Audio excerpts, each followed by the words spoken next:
Hola, la tecnología y el desarrollo del mundo digital ha hecho que nuestros hijos estén cada vez más expuestos a interactuar en dispositivos electrónicos. Esta semana hablaremos de los riesgos y amenazas que conlleva esta situación y les daremos consejos y recomendaciones para implementar en casa. Con mayor frecuencia recibo en mi consultorio niños y adolescentes con trastornos del estado de ánimo y trastornos adaptativos derivados del mal uso de la tecnología. A los expertos les preocupa que las redes sociales y los mensajes de texto tan esenciales para la vida del adolescente estén promoviendo ansiedad y disminución en su autoestima. Las generaciones anteriores experimentamos nuestra infancia en tiempo real, en vivo y en directo. Hoy en día nuestros hijos interactúan a través de una pantalla, lo cual hace que se hable de una discapacidad del lenguaje no verbal, donde se hacen invisibles el lenguaje corporal o lenguaje preverbal, las expresiones faciales e incluso algunas reacciones vocales.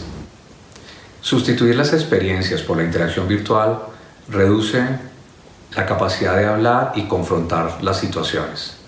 Si nuestros hijos se limitan a tener una interacción virtual, van a tener un compromiso significativo en sus capacidades y habilidades sociales para confrontar situaciones y para tener una adecuada toma de decisiones.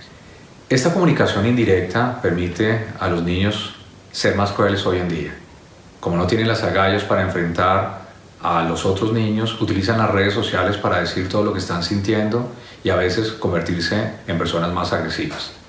Los adolescentes se la pasan buscando las imágenes más adecuadas para que puedan recibir likes y reconocimientos de imágenes que son editadas, que pasan por Photoshop y por una cantidad de situaciones que permiten proyectar una imagen que no es real, sino una imagen idealizada de sí mismos. Otra manera de llamar la atención son las mal denominadas nudes, que son fotos íntimas que mandan a través de los celulares o a través de los sistemas electrónicos que tienen disponibles y que causan problemas a los niños que reciben estas fotos y que las envían al resto de sus amigos. La búsqueda de atención a través de las redes sociales los impulsa a ser impostores, a no ser reales, genuinos, auténticos, a mentir, a proyectar una imagen que no es correcta acerca de nosotros mismos, lo cual está generando problemas de identidad y problemas de personalidad. ¿Qué debemos hacer como padres? Para empezar, primero, debemos dar ejemplo reduciendo nosotros mismos el uso de los aparatos electrónicos. Nuestros hijos deben acostumbrarse a vernos la cara y no nuestra mirada fija en un aparato. Segundo, establecer zonas libres de tecnología en casa y horas sin tecnología, sin que nadie en casa use ningún aparato. Eso nos incluye a nosotros como padres. Tercero, cuando lleguemos a casa, disponibilidad absoluta para nuestros hijos es la prioridad. No entremos hablando por teléfono o utilizando alguno de nuestros dispositivos electrónicos. Cuarto, levantarse media hora antes en la mañana para revisar nuestros correos o mensajes nos permitirá tener mayor disponibilidad para compartir con ellos. Quinto, limitar la cantidad de tiempo que permanecemos conectados a nuestros computadores. Esto favorece ostensiblemente la integración familiar y su bienestar. Sexto, tiempo de calidad. Establezca un espacio o unas horas para resolver las inquietudes y preguntas de sus hijos. Esto hará que ellos no terminen buscando las respuestas a sus inquietudes en internet o en redes sociales.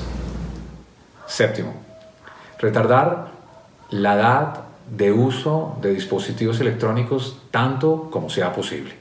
Octavo, monitoree permanentemente el uso de redes sociales y dispositivos electrónicos en sus hijos. Ojo, no se convierta en espía. Una cosa es monitorear y otra cosa es intrometerse en la vida privada de sus hijos.